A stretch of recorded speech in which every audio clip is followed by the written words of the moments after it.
All right, welcome to lesson 71, H Radio 223, timers, not part two, it's part two and three of three lessons that have to do with imaging and production. So we're going to round it up today. As you can see, it's quite a long lesson, 18 slides to get through.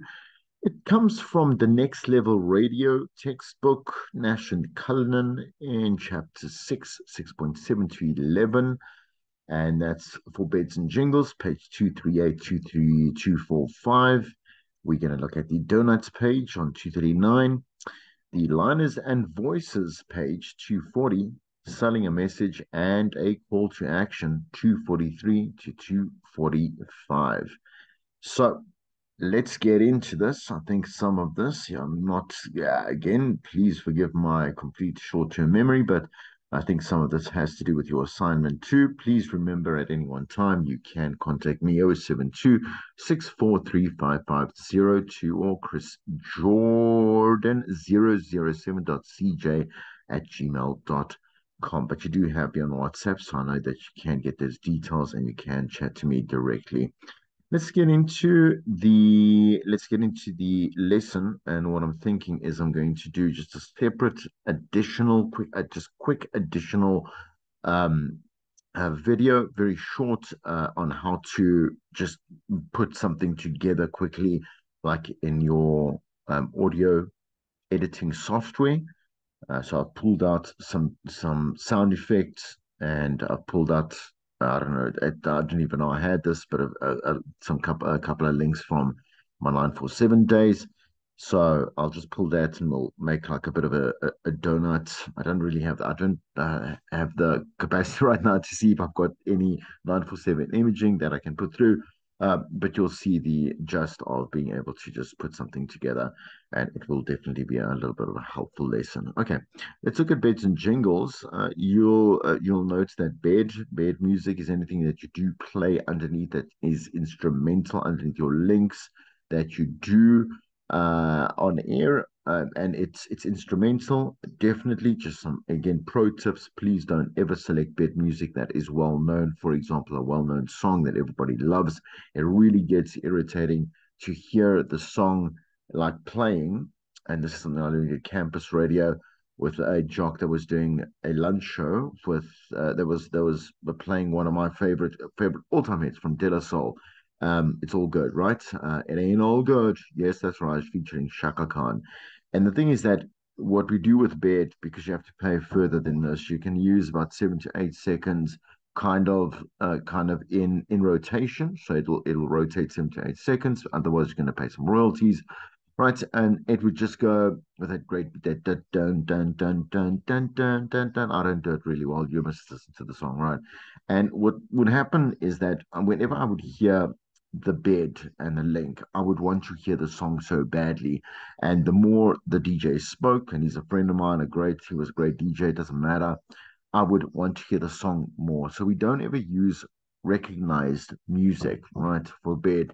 And there's a whole bunch of very kind of like stock instrumentals that are available on YouTube that you can go and download. And there's a lot of stock, obviously, audio available just in general on the net that you can get a hold of.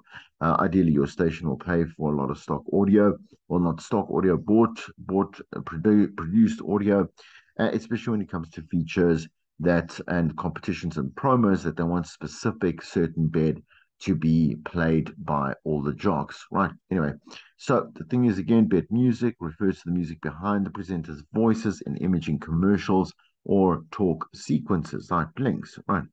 Music, bed music, should I say, needs to be a part of the storytelling.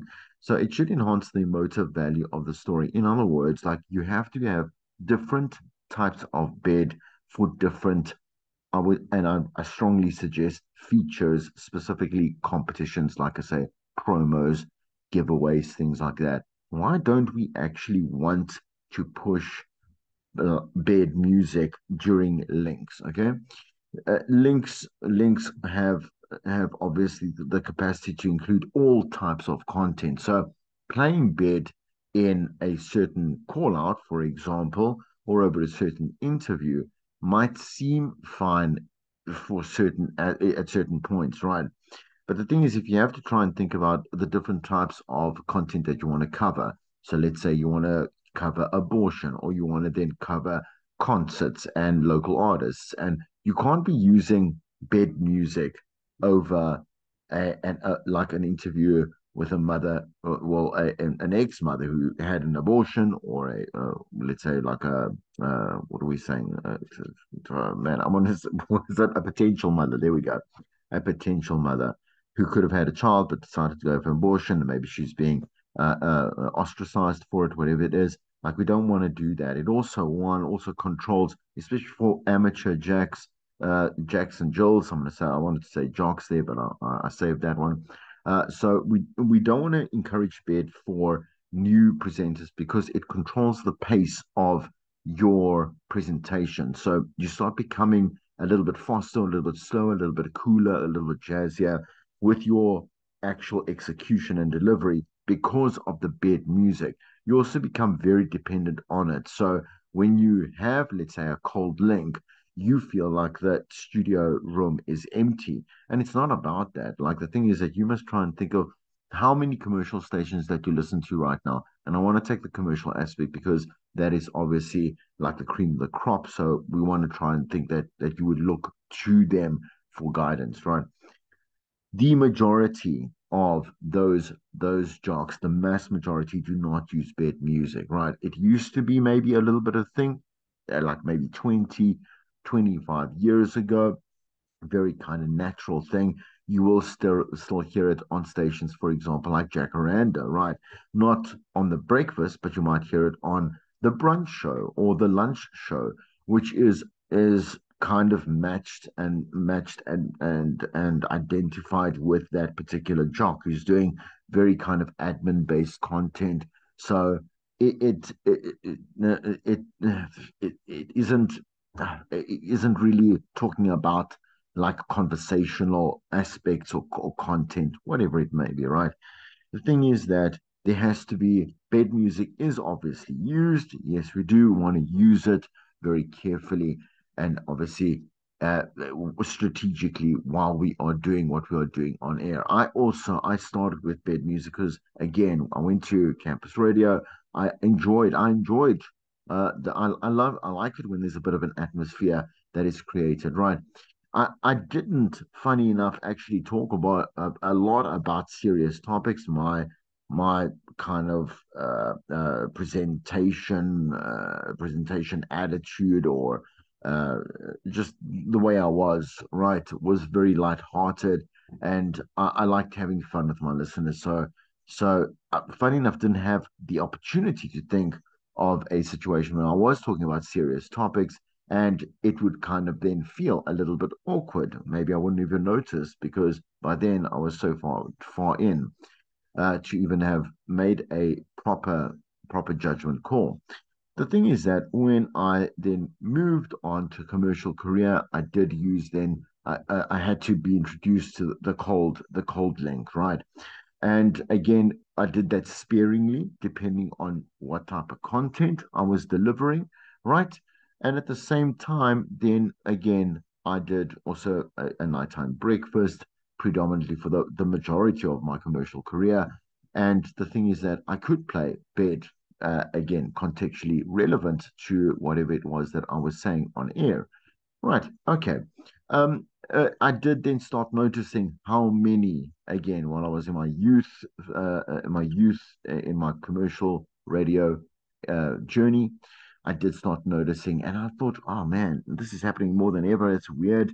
It sounds so silent, but it sounds so silent to me. And then again, as I grew further and further, and grew up a little bit more, and as the industry has changed a little bit more, we do hear everywhere that bed needs to be used again sparingly and again in a strategic manner. Okay. All right. Um, so is not important, okay, all right, is NB to help avoid dead air. No, so I obviously interpret that incorrectly. I'm so sorry, but you understand. But it is important to avoid the dead air. We can kind of take those breaks when we do need them. The music is still kind of playing those 1 second, 2 second breaks, cause a little bit of dramatic. But again, the drama is about, for example, if we are like, let's say, doing a content piece that's about Halloween, for example, that's this month, right? We'd like to play some scary music or or let's say the instrumental version of Thriller, or maybe the theme music from Friday the 13th or something like that. I don't know, right? Like again, it's about enhancing that experience and making sure that it doesn't become like something that you depend on. It doesn't cripple you, right? Okay. Bed music is used mainly at public radio stations, so RPS stations, right? Okay, and this is mainly due to recorded interviews and the rule that something needs to happen every 45 seconds when editing a story. Okay. Bed music sets the mood for a monologue and can cover a pause that is edited into the speech. So once again, if you are putting in that pre-produced piece and it does, let's say you are at an event or you are interviewing an artist, you want to kind of put their music in the background, obviously an instrumental version of their songs, and kind of in between, segue between some great hits and the lyrics, like 10 to 15 seconds of those particular songs. That's cool. Again, we're creating a vibe, that type of feel. We move on. Bed music can also be a presenter's signature sound. It can remind you of that certain presenter. Again, you have to be careful because you can be easily labeled and boxed and whatever it is. So make sure that you are better than the bed music. You're more important, should I say, to that listener than the bed music that you want to use. Right. Remember that bed music can distract the listener. Never use instrumentals that are recognizable songs. As I've mentioned with my little bit of an anecdote there, they shouldn't be singing along to the song or even the instrumental version of it, instead of listening to you. Okay, so I hope you understand that. Again, also, I'm just going to reiterate, when you do have a show that you're obviously developing, you've got for certain features, and they do deserve certain beds, then go ahead and include that again to just have a little bit of contrast in the show. Right, let's move to jingles. And the jingles is, a jingle. You've heard the terminology before. Again, it's when you do hear the imaging, and basically the identity of the station, the show, a feature, whatever it is that you do hear between songs or before competition or before a feature playing out, right? So jingles are those catchy little tunes that get stuck in your head all day. There's kind of a tagline that we constantly refresh, which is quote unquote the mission statement of the mission statement and the brand image for that particular moment in time for that particular station, right? And sometimes they're a little bit like sing songy, which is nice. It must get into your head. It's subliminal marketing as well. We want to be able to relate whatever sounds that we hear in this way, in a constructed, obviously, again, premeditated way, would be something I would stick in, and you would think of a jingle that you would remember from adverts that you have heard throughout your life. Right now, I'm obviously going to refer to a couple from my youth because I want to show that it's been 30 or 35 years maybe in the making, and I'm saying 35 years, I'm 43, but I became cognizant, I'm quite sure, of jingles around six, seven anyway. Right. Okay. So, for example, checkers would have one that would be like, checkers, just up your street. Okay, whatever. Checkers, just up your street. And then there would be, uh, what was, oh yeah, there was like a wimpy one, which was straight from the griddle. These things don't make sense as I kind of say them. They were there anyway. And then they were fun. I mean, these were fun because they would get stuck in your head.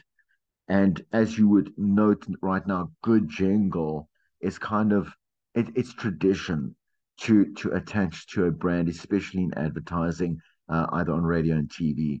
And so that is how you can understand a jingle, right? Kind of that wording, that process, that produced product that makes us synonymous or makes it synonymous with the brand or the product, right?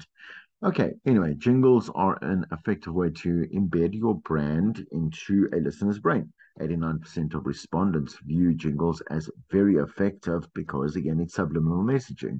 So the more we can't get Checkers just up your street, out of your head, every time I walk past the Checkers, like I'm gonna not necessarily just jump on in there because I can't get it out of my head, but I definitely know that Checkers is open. I know it exists, and I'm definitely within that Checkers just up your street. There was an advert telling me about the specials and the great deals and the fresh sushi that I can get or whatever it may be. Right? You understand? So it's about obviously brand connection, that type of thing. Cool. All right.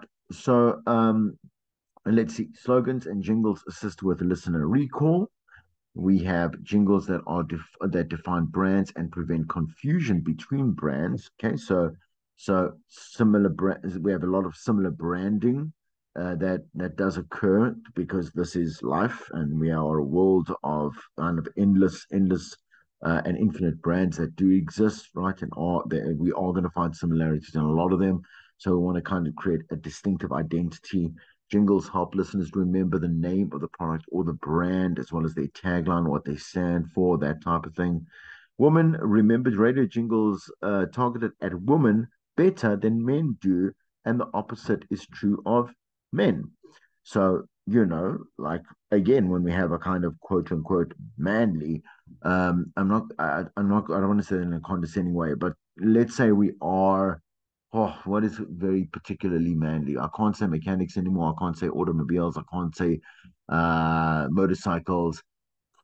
I don't know. Okay, like let's say for example, we wanna target men specifically with a certain sport that is supported majority for men, or let's say a channel like a super sport channel, which is majority men that do listen, do watch, should I say that, or they watch the soccer or whatever it may be, right?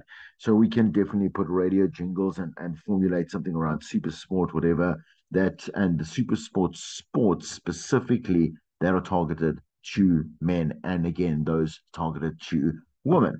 There are definitely a lot of brands that are definitely woman related. Okay, First for Women is obviously one of them.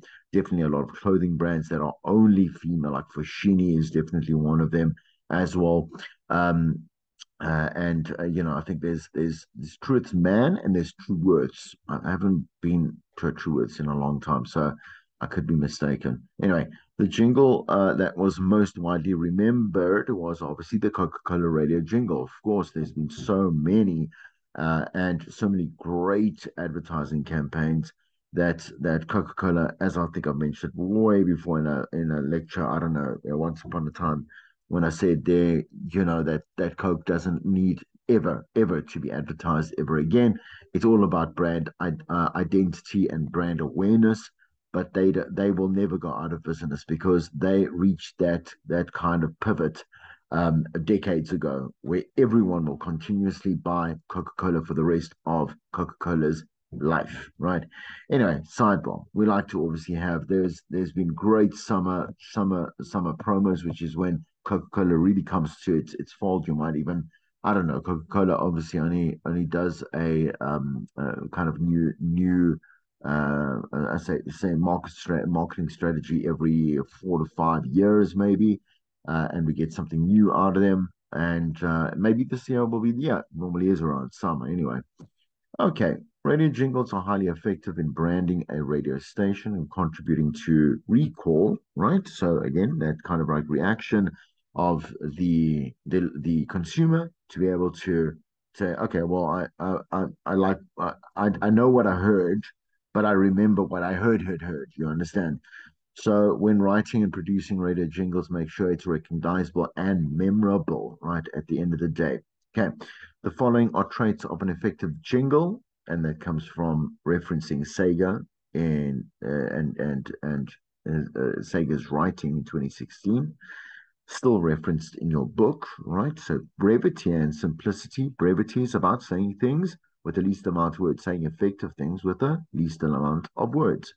The meaning of purpose should be clear and not demand too much thinking, right? Simplicity. is we have success and simplicity, right?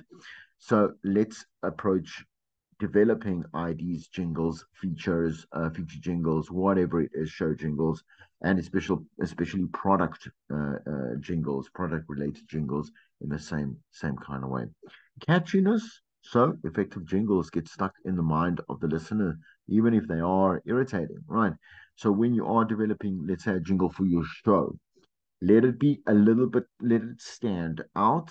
And maybe, I mean, you could have like a funny, really corny joke that goes in there, or like a witty statement, or it could be like the answer to a question, whatever it may be. I don't know, make it something that uses that starts the cognitive mind on like in a process, in a forward process, and then it obviously adjusts processes and then ingests and then it stays there and sticks there, right?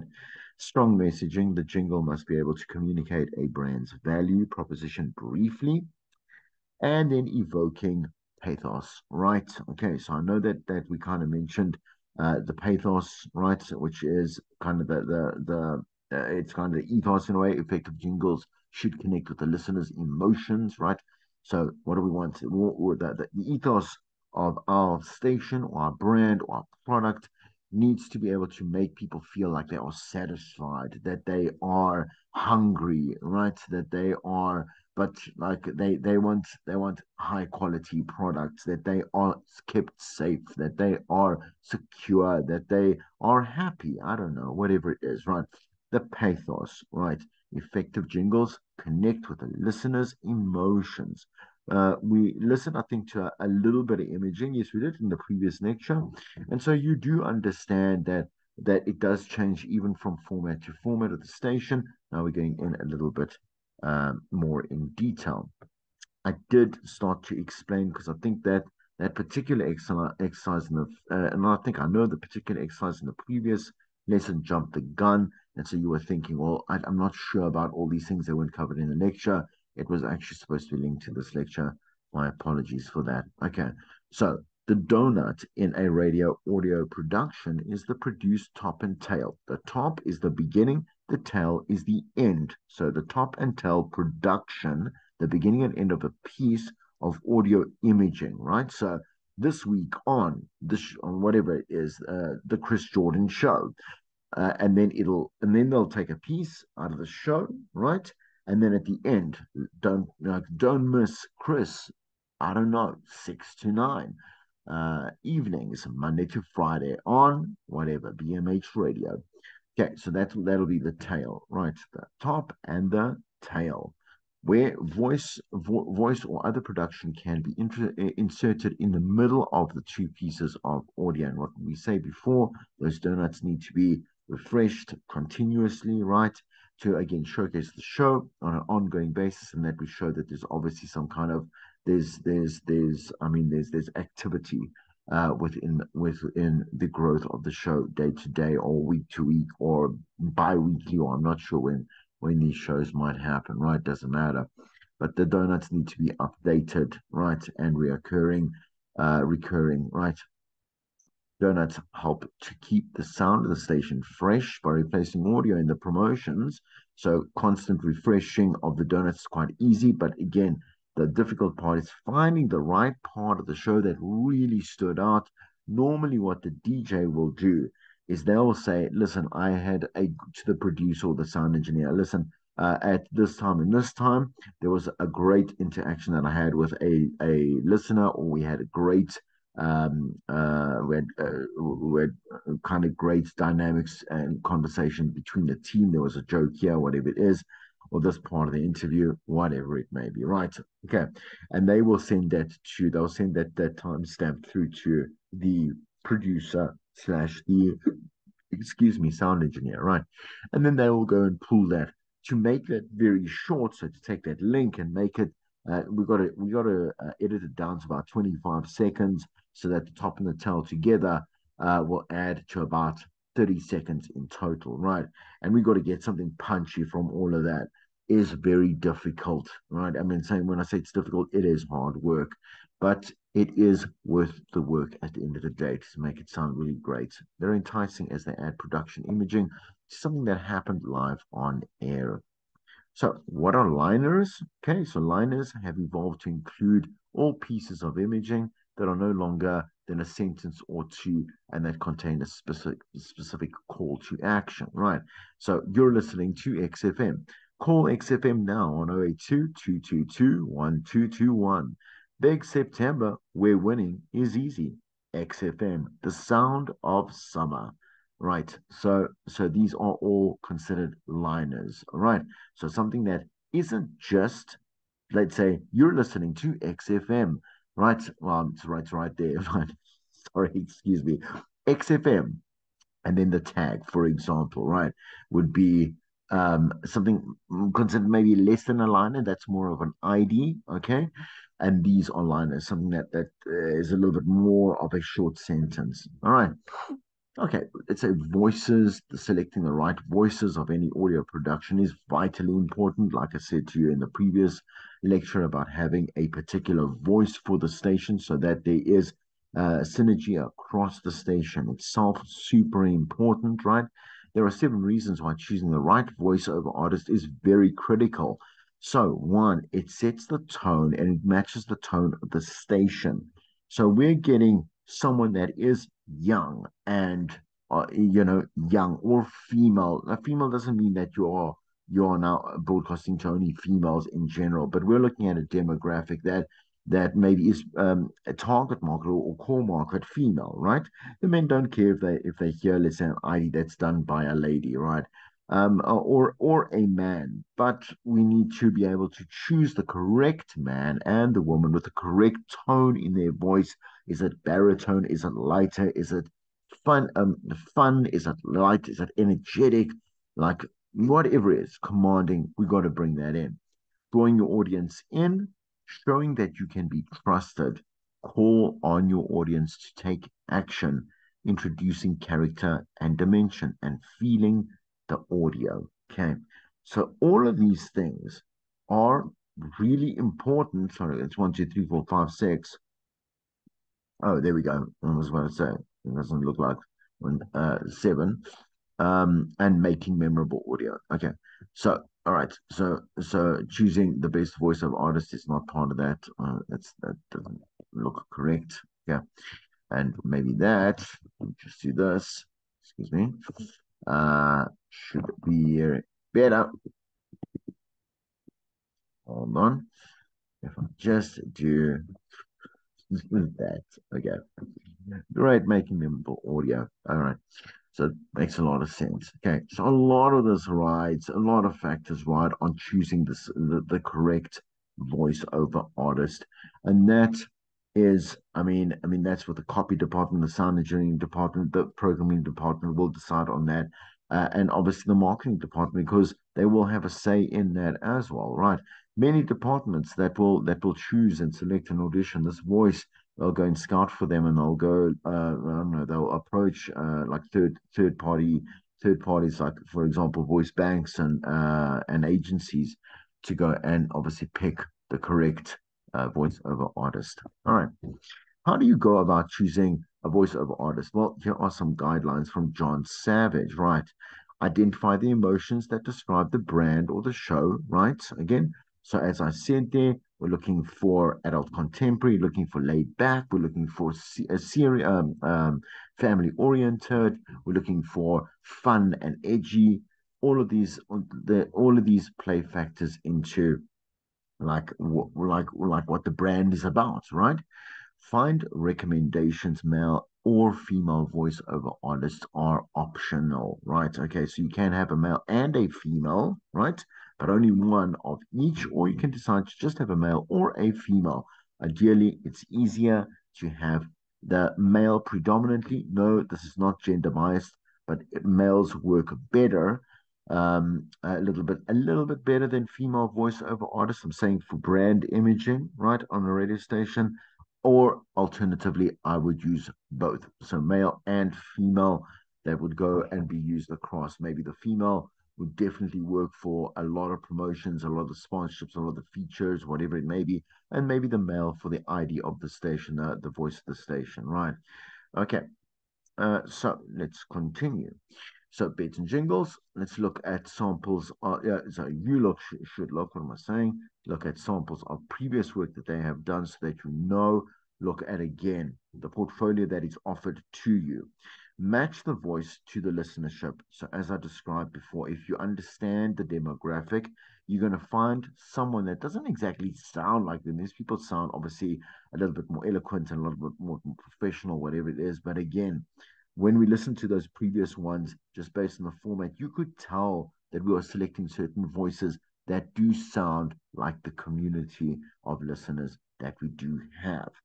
Hold a casting call, okay, or get a demo. Test that with the target demographic before you go spend all that money, right? So you're gonna obviously audition maybe two or three or four different types of voices. Go get a focus group in there. It is well worth the money because this is going to cost you again the image of your station, the voice of your station, right? So presenting versus storytelling also has to be a part of their skill set because we want them to be able to say, you understand, explain certain things that are happening in again, I say competitions, definitely activations, whatever it is, introductions to certain features. Again, consider the pitch, so the pitch of this particular person. Cover the small details, choose the right accent, and think long term because you don't want to be changing the voice of the station every so often. You understand? It's part of, let's say, understanding why we don't change the brand imaging and the brand, let's say, mission and vision statement at the same time, the brand tagline at the same time as well. Okay, so that's a stop to that. Just for a moment, we got to look at the reasoning behind using these particular jingles, liners, donuts, whatever it may have been, to make sure that we want to engage with these listeners as a call to action. So you saw those liners before that were saying, call this, make sure that you subscribe here or you follow us here, or, make sure you listen Saturdays, every Saturday for the top 40, top 20, whatever it may be, right? So it's a call to action.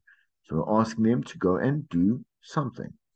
Who is the target audience? Why should they care about the product or service, right? What are we promoting here? How will their product or the service benefit this listener at the end of the day? What makes this product or service particularly exciting? Why would you want the listener to heed the call to action and act immediately? For example, if there was a promotion that we're doing that had time limit before the end of the day, before the end of the week, or before 9 o'clock this morning, whatever it may be, right? You've got the next hour to send through those whatever it is, text, WhatsApp, voice notes, whatever it is, right? Okay.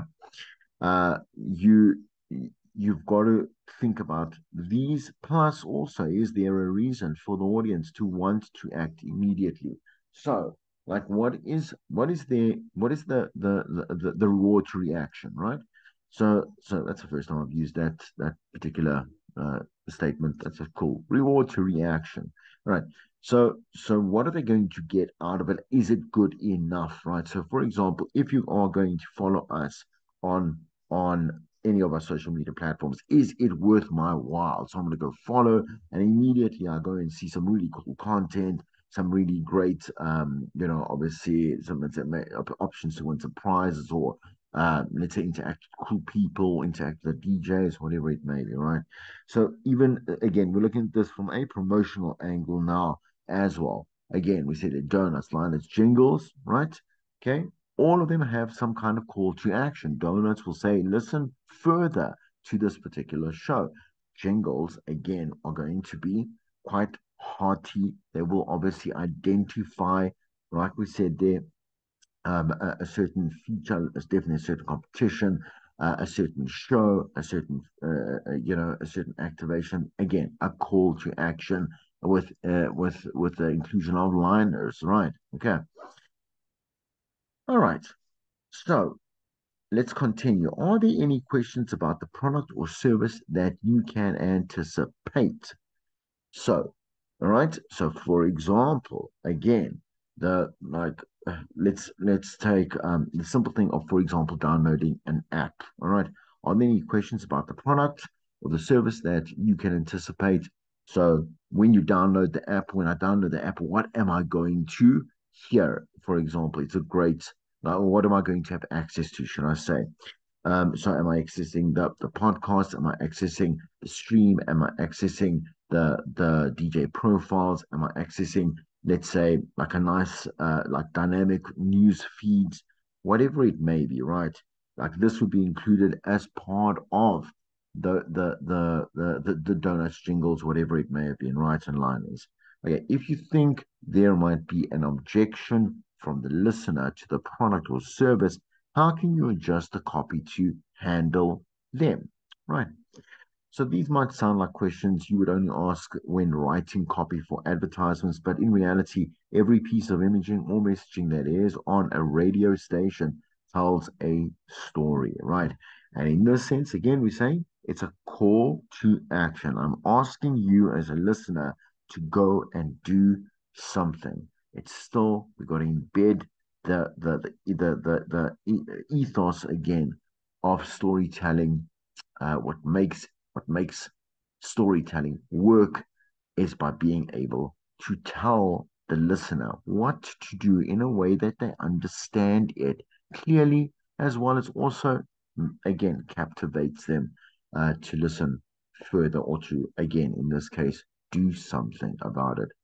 Filtering the copy using these questions allows you to examine the effectiveness of your message to see whether it's a dud or if it's a do, um, and and move forward. Right.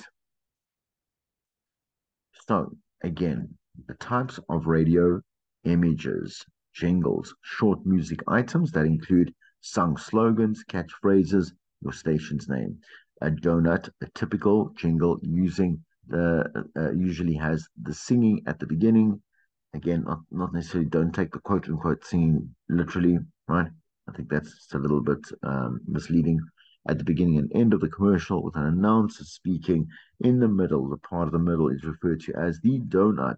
This is where the announcer delivers a message, right, from the show. Exactly those pieces as we spoke about just earlier. Liners, also known, should I say, as sweepers, stinger, promos, or station IDs.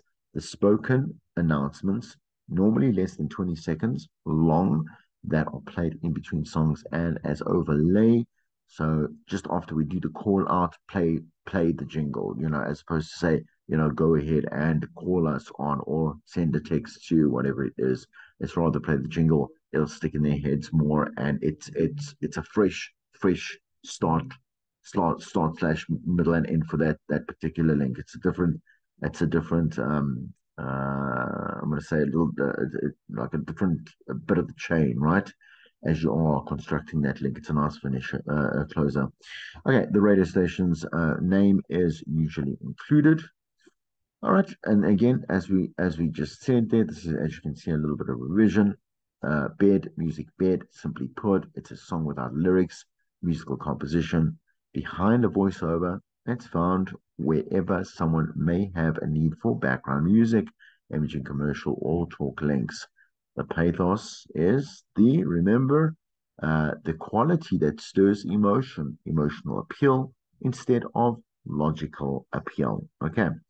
So bringing that in as well. All right. So essentially, we want to be able to remember a couple of things that are really important. Attract that listener's attention, speak to the listener's self-interest. So understanding again from the demographic that we have already constructed composite listeners from, and we understand them continuously on an ongoing level because it's a 24-hour media medium, should I say, that we know where the listeners' heads are at. We know where they are, what they're doing, what they're eating, whatever it is, right? Okay. We know how to speak to this particular listener. So when we sell them something or a message, we know exactly what style we want to do that. Use words that paint pictures. So in other words, the brevity once again, okay, and the theatre of the mind. Avoid being overly clever or creative, please. That gets lost on people, not because they are dumb, but because simplicity works for everybody, right? Okay. Motivate the listener to do something, avoid cliches, and please keep it short. So there is just a little bit of an infographic that you will find right there of what we just did in the textbook itself. We're nearly done, right? And the call to action is the last one that we are going to just quickly revise. The call to action is a statement designed to get an immediate response or reaction, the action, remember, from the person reading or hearing it. So it should speak to their self interest. And again, some examples. Tune in, keep listening, and stand a chance to win. Tweet us now with your answers. Our lines are open for you to call in now and share your views with us. Listen out tomorrow as we're going to be speaking with whoever it is about whatever it is. Visit www.xxx.com and enter the competition now, right? Okay, we'll do a little bit of voiceover work as well. All right. Okay, I've got a feeling we've covered this one already. I'm not laughing, it's not funny. 2:45. Let's see.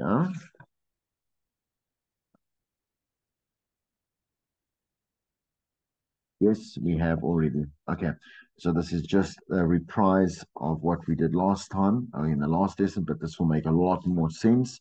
You're going to do 2 and 3, explain what a radio jingle is, and give 3 reasons for why it is used in radio production, and then match the following terms with the columns that now will make more sense, right? With column B and column A, donut liner, beds, pathos, imaging, and then match them according to that. All right, nice and easy. And I'm going to stop that right there.